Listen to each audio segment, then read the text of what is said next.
शांति शांति शांति है। मेरे बहुत ही प्रिय और बेहद सम्मानित साथियों, हृदय की असीम गहराइयों से अभिनंदन, बहुत बहुत हार्दिक स्वागत। साथियों, आज के दौर में अक्सर जब भी कोई नया प्रस्ताव हम किसी के सामने लेकर के जाएं, नई बात लेकर के जाएं या कोई हमारे समक्ष लेकर के आए, हम उससे एक सवाल जरूर पूछते हैं कि अरे भाई, इसमें मेरा क्या फायदा है। आजकल इंसान सबसे पहले हर काम में अपना फायदा सुनिश्चित कर देना चाहता है, और कोई कार्य जब हो चुका हो तब आती है दूसरी बात। यदि उसको घाटा हो जाए, नुकसान हो जाए, हानि हो जाए, तो कहता है कि काश पहले पता होता तो ये कार्य मैं करता ही नहीं। और यदि उसको लाभ भी हो जाए तब भी वो, कई लोग तो अपना सिर पीटते हैं कि काश पहले पता होता तो मैं और भी ज्यादा लाभ इसमें से कैसे निकाल सकता था। तो ये दोनों ही जो बातें हैं बड़ी महत्वपूर्ण है। एक तो अपने फायदे की बात, और दूसरा काश पहले पता होता। तो इन दोनों ही कार्यों में आपके लिए सबसे मददगार, सबसे सटीक जो रास्ता है वो ज्योतिष के माध्यम से होकर के जाता है, क्योंकि हम अपनी जन्म पत्रिका से, अपने ग्रहों की स्थिति से, अपनी दशा महादशा की स्थिति से ये जान सकते हैं कि क्या होने वाला है, और उसके अकॉर्डिंग हम निर्णय ले रहे हैं। दरअसल ये नई श्रृंखला हम लेकर के आए हैं, इसका ये दूसरा ही एपिसोड है। उस पहले एपिसोड में हमने ज्योतिष, एस्ट्रोलॉजी क्या है उसकी बहुत ही बेसिक बात की है, और चूंकि आगे मैं कुछ बढ़ रहा था तभी कुछ सजेशंस ऐसे आए, कुछ कमेंट के माध्यम से भी आए कि इसका फायदा क्या, हम हमारा काम धंधा करें या ज्योतिष सीखें। तो मैंने देखा कि चलिए पहले आपको आपका फायदा ही बतला दिया जाए, और शुरुआत यदि शिक्षा से की जाए, विद्यार्थी के जीवन से की जाए, तो इससे बेहतर क्या हो सकता है। तो खास तौर पर इस एपिसोड में हम शिक्षा, व्यवसाय, आजीविका, इस पर केंद्रित रखेंगे। यदि आप नौजवान हैं, शिक्षित हैं, या आप बिजनेस कर रहे हैं और बेहतर उसको करना चाहते हैं, इस बात को लेकर के कंफ्यूजन है कि किस क्षेत्र में मुझे कार्य करना चाहिए, तो ये आपके बहुत कारगर होने वाला है एपिसोड। जीवन में किसी समस्या का सामना कर रहे हैं, जैसे कि शादी में देरी होना, पति पत्नी में मनमुटाव या तलाक तक की नौबत आ जाना, संतान का प्राप्त न हो पाना, नौकरी या धन प्राप्ति में बाधा आना, जीवन के प्रत्येक क्षेत्र में किसी न किसी प्रकार की बाधा आना, तो आज ही अपनी जन्म पत्रिका का संपूर्ण विश्लेषण करवाएं और पाएं समस्या से सदैव के लिए मुक्ति। अपनी जन्म पत्रिका आप जरूर लेकर के बैठिएगा, ताकि जहां पर जन्म पत्रिका का हमें रेफरेंस लेना हो, ग्रहों का रेफरेंस लेना हो, उसमें थोड़ा सा हमें सहायता मिल जाती है। तो बात हम कर रहे हैं साथियों शिक्षा की। शिक्षा जो है वो पहले के जमाने की यदि बात करें तो वहां पर वो हमारे ज्ञान का अर्जन करने की, कुछ सीखने सिखाने की व्यवस्था का नाम था, परंतु आज के इस दौर में जो शिक्षा है वो व्यवसाय का है। क्या करोगे, क्या पढ़ोगे आप, तो उससे क्या बन सकते हो, पहले ही निर्धारित किया जाता है, थोप दिया जाता है। डॉक्टर बनना है तो आपको MBBS पढ़ना ही पड़ेगा। इंजीनियर बनना है तो IIT में आपको जाना होगा, किसी क्षेत्रीय रीजनल कॉलेज में आपका जाना होगा। CA यदि आप करना चाहते हैं तो CA की डिग्री भी आपको लेनी होगी। तो अब सीखना सिखाना उतना महत्व नहीं रह गया है, दुख की बात है हालांकि, और व्यवसाय पर केंद्रित होकर के बात रह गई है। एक बात यहां पर याद आ रही है कि विद्या ददाति विनयम। विद्या जो है वो व्यक्ति को विनयशील बनाती है। जो शिक्षा प्राप्त करने के बावजूद भी यदि विनीत नहीं है, विनम्र नहीं है, इसका मतलब उसने या तो शिक्षा प्राप्त नहीं की है, या फिर उसने जो शिक्षा प्राप्त की है उसको वो आत्मसात ही नहीं कर पाया है। केवल ज्ञान को हस्तांतरण कर देने को हम शिक्षा नहीं कह सकते साथियों। व्यक्तित्व विकास और खास तौर पर विनयशीलता का जब तक हम अपने अंदर नहीं उतार लेते उसको, तब तक हम उसको एक श्रेष्ठ शिक्षा, एक सार्थक शिक्षा नहीं कह सकते। अभी इतने सारे क्षेत्र आ गए हैं कि बच्चे जो हैं 10वीं कक्षा के बाद में कंफ्यूज हो जाते हैं। पहले इतने सब्जेक्ट नहीं थे, बस आर्ट्स, कॉमर्स और साइंस। अब इसके आगे कई स्पेशलाइज वाले जो फील्ड हैं, चाहे वो रोबोटिक्स हो, बायोकेमिस्ट्री हो, एस्ट्रोफिजिक्स हो, और भी तमाम तरह के जो हैं वो यहाँ पर आ गए हैं। तो एक तो सबसे जो पहला सिद्धांत है वो यही है, आप सब अच्छे से उसको जानते ही हैं, कि जिसमें आपकी रुचि है, इंटरेस्ट है, उस सब्जेक्ट का आप पठन पाठन करेंगे तो आप बेहतर पढ़ाई भी कर पाएंगे और बेहतर व्यवसाय भी आगे चल के कर पाएंगे। और इसके लिए हमें कहीं और देखने की जरूरत नहीं है। जो हमारे 16 संस्कार बतलाए गए हैं सनातन धर्म में, उसमें जो 5वां संस्कार होता था, जिसको हम भूमि उपवेशन संस्कार कहते थे, जिस दिन ये शिशु का संस्कार किया जाता था, उसको बैठाया जाता था बाकायदा, और उसके समक्ष कुछ वस्तुएं रख दी जाती थी, चाहे वो वस्त्र है, पुस्तक है, शस्त्र है, सोना चांदी है, और भी तमाम तरह की वस्तु है, और फिर उसको खुला छोड़ दिया जाता था।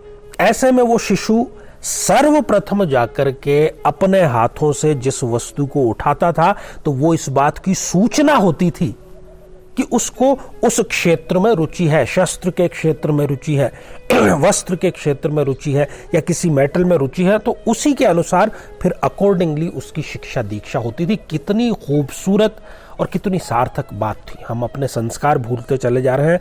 कई युवाओं को तो ये पता ही नहीं है। पूछते हैं वो, आचार्य जी क्या इंटरेस्ट है? मुझे पता नहीं मेरा इंटरेस्ट किस में है, आप बताइए जन्म कुंडली देख करके। इस तरह की स्थितियां हैं। साथियों, एक जन्म पत्रिका का हम सहारा लेते हैं। यहां पर अभी फिलहाल हम जन्म पत्रिका को खाली रख रहे हैं, और चाहे किसी भी लग्न की हो जन्म पत्रिका, चाहे किसी भी राशि को हो, किसी भी स्थिति की हो, ये जो मैं अभी आपको सिद्धांत बतलाने जा रहा हूं, यदि ये आपने गांठ बांध लिए तो किसी भी प्रकार का कंफ्यूजन विषय चयन करने में, डिग्री के चयन करने में, व्यवसाय के चयन करने में आपको बिल्कुल भी नहीं होगा, कदापि नहीं होगा। बल्कि आप जिस विषय को, जिस क्षेत्र को चुनेंगे, उसमें आप शिखर पर अवश्य पहुंचेंगे। साथियों, जो पंचम भाव होता है वो होता है हमारी शिक्षा का भाव, परंतु सामान्य शिक्षा का, प्राथमिक माध्यमिक शिक्षा का। यदि हमें उच्च शिक्षा की बात करनी है, स्पेशलिटी की बात करनी है, सुपर स्पेशलिटी की बात करनी है, तो हमें नवम भाव पर दृष्टिपात करना होगा। उच्च शिक्षा, degree, diploma, PhD, post graduation, DLitt, ये जितनी भी है, इसके लिए हमें नवम भाव पर दृष्टिपात करना होता है। तो यदि आपने ये चुना है कि मुझे शिक्षा के माध्यम से प्रसिद्धि प्राप्त करनी है, शिक्षा के माध्यम से आजीविका चलानी है, शिक्षा के माध्यम से व्यवसाय चुनना है, तो आपको नवम भाव को देखना ही पड़ेगा। पंचम भाव है वो ये जरूर आपको बतला देगा कि शिक्षा में आपका परफॉर्मेंस कैसा रहेगा, रुचि कैसी रहेगी, उत्तम रहेगी, नहीं रहेगी। कई बार हमारी रुचि होने के बावजूद परिस्थितियां ऐसी होती है मेधावी छात्रों की कि वो चाहते हुए भी पढ़ाई कर ही नहीं पाते। कुछ सामान्य सिद्धांत देखते हैं। जब कभी भी साथियों जन्म पत्रिका में बृहस्पति देव, गुरुदेव केंद्र में या त्रिकोण में विराजमान है, अच्छी डिग्रियों में बैठे हैं, ये उच्च शिक्षा जातक जरूर प्राप्त करता है। गुरुदेव का पूरा आशीर्वाद मिलता है। परिस्थितियों को परास्त करके भी ये व्यक्ति शिक्षा प्राप्त करता है, और न केवल स्वयं बल्कि हजारों लोगों तक उस प्रकाश को ये पहुंचाने का कार्य करता है। पंचम भाव में यदि बुधदेव विराजमान है या दृष्टि भी है मान लीजिए, तब भी ये जातक या जातिका उच्च शिक्षित होता है, वाणी बहुत मधुर होती है, प्रभावशाली होती है, आकर्षक होती है। साथियों, ऐसे व्यक्ति को जरूर शिक्षा का चयन करके आगे बढ़ना चाहिए। अब जिस किसी भी जन्म पत्रिका में पंचमेश पंचम भाव में ही विराजमान हो, वो शिक्षा के द्वारा नए शिखर पर, नई मंजिलों पर पहुंचता है, और बल्कि उसका पूरा खानदान, उसका गांव उसकी वजह से जाना जाता है कि हाँ, अमुक अमुक व्यक्ति ने ये कार्य किए और ये इस गांव का, इस शहर का रहने वाला है, बहुत उत्तम है। अब इसके ठीक विपरीत कुछ स्थितियां हैं। यदि पंचम भाव में या नवम भाव में शनिदेव विराजमान है, या राहु केतु जैसे जो अत्यंत ही क्रूर ग्रह हैं वो विराजमान है, या पंचमेश नीच राशि के ही हो गए जाकर के, तब शिक्षा के क्षेत्र में ये व्यक्ति कुछ भी उल्लेखनीय कार्य नहीं कर पाता है। देखिए, मैं हूं थोड़ा सा स्पष्टवादी व्यक्ति, जो है वो बिल्कुल स्पष्ट रूप से है। फिर यदि ये शिक्षा ग्रहण कर ही ले तो उस शिक्षा के माध्यम से अपनी आजीविका नहीं चला पाता ये। और हमारे जो ऋषि मुनि थे, जो दृष्टा थे, उन्होंने प्रत्येक ग्रह से संबंधित कुछ खास व्यवसाय जो है उनका भी उल्लेख किया है। अब मैं एक एक ग्रह की चर्चा कर रहा हूं। यदि वो ग्रह आपकी जन्मपत्रिका में लग्नेश है, बहुत ध्यान से सुनिएगा, या योग कारक है, या कर्मेश है, या उच्च का है। दोबारा मैं रिपीट कर रहा हूं, ये ग्रह यदि लग्नेश है, योग कारक है, उच्च का है, या फिर कर्मेश है, तो आपको उस ग्रह से संबंधित ही व्यवसाय का विषय का चयन करना चाहिए।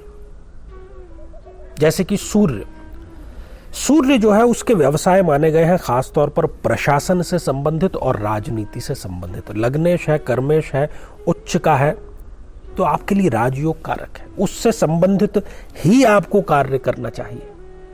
अगर उल्टी स्थितियां हैं, सूर्य नीच का है, तो आप चाहते हुए भी राजनीति में कभी भी सफल नहीं हो पाएंगे। यदि चंद्र किसी भी जन्म पत्रिका में उच्च का है, लग्नेश है, योग कारक है, कर्मेश है, तो कला से संबंधित कोई क्षेत्र, पत्रकारिता के क्षेत्र या पर्यटन से जुड़े हुए जो क्षेत्र हैं उसमें ही आपको जाना चाहिए, अन्यथा आप सफल नहीं हो पाएंगे। जिंदगी भर इधर से उधर केवल भटकते ही आप रहेंगे।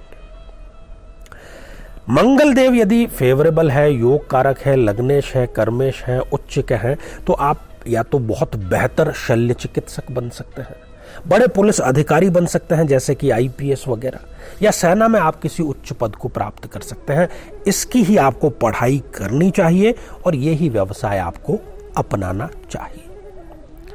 बात करते हैं बुध देव की। यदि वो योग कारक है, फेवरेबल है, लग्नेश है, ये सारी स्थितियां यदि है, तो आप एक अच्छे ज्योतिषी भी बन सकते हैं, एक अच्छे मनोवैज्ञानिक आप बन सकते हैं, या फिर आप कॉमर्स की पढ़ाई करके बहुत सफल व्यवसाय कर सकते हैं साथियों। यदि गुरुदेव की हम बात करना चाहें, फेवरेबल स्थिति में है, यदि उच्च के हैं, लग्नेश है, कर्मेश है, तो धर्म से जुड़े हुए किसी कार्य में, ऐसा कार्य जिसमें कहीं ना कहीं धर्म का जुड़ाव हो, दर्शन का जुड़ाव हो, अर्थशास्त्र का जुड़ाव हो, उसमें आप बहुत बेहतर करेंगे। दूसरे क्षेत्रों में यदि आप गए तो फिर सिवाय भटकाव के और कुछ भी प्राप्त आपको नहीं हो पाएगा। शुक्र जो कि ऐश्वर्य वैभव का कारक है, यदि आपके लिए फेवरेबल स्थिति में है, तो डिजाइनिंग से संबंधित कोई क्षेत्र, कला से संबंधित, टेलीविजन, फिल्म, संगीत से संबंधित क्षेत्र में आपको कार्य करना चाहिए। निश्चित रूप से आपको सफलता मिलेगी साथियों। और शनिदेव यदि आप पर मेहरबान हो जाएं, लग्नेश बन करके या योग कारक, कर्मेश होकर के या फिर उच्च के, तो इंजीनियरिंग से संबंधित, बिल्डिंग मटेरियल से संबंधित, बिल्डिंग कंस्ट्रक्शन से संबंधित, ऑयल से संबंधित, पेट्रोलियम, केमिकल, इन सब क्षेत्रों का आपको चयन करना चाहिए। मैं इस बात का दावा करना चाहता हूं आज कि जो ग्रह आपको बतलाए गए हैं उससे संबंधित जो व्यवसाय बतलाए गए हैं, चाहे आप फिर जॉब करें, व्यवसाय करें, यदि आप ये करते हैं तो कोई कारण नहीं कि आप सफल ना हो पाए। तो ये तो था एजुकेशन से जुड़ा हुआ। और यदि आपकी भी ज्योतिष कार्यों में रुचि है थोड़ी सी भी, तो आप इस श्रृंखला को जरूर देखिए, अपने लोगों तक आप इसको पहुंचाएं, ताकि एक लेहमैन, एक सामान्य आदमी के लिए जीवन को बेहतर बनाने का जो रास्ता है वो आसान हो सके। तो साथियों, आज के लिए केवल इतना ही। आप सभी स्वस्थ, समृद्ध और शांतिपूर्वक जीवन व्यतीत करें। नमस्कार।